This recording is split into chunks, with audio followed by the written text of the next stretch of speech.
পরপর দুইবার বিশ্বকাপ জয় আর্জেন্টিনার ইতিহাসে নেই।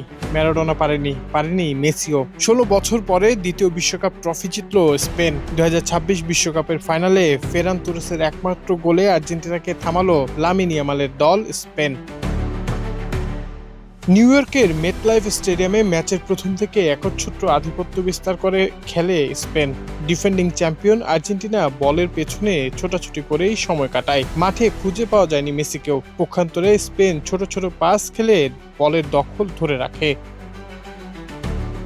ম্যাচের পরিসংখ্যানের দিকে তাকালে দেখা যায় স্পেন গোলে সর্বমোট শট করেছে ২০টি, মেসির দল করেছে মাত্র ২টি, তাও লক্ষ্যভ্রষ্ট হয়। লামিন ইয়ামাল প্রথম বিশ্বকাপে বাজিমাত করেছে, খেলতে সেই বিশ্বকাপ জয় করেছে। ২০১৮ সালে কিলিয়ান এমবাপ্পেও প্রথম বিশ্বকাপে ট্রফি জিতেছিলেন।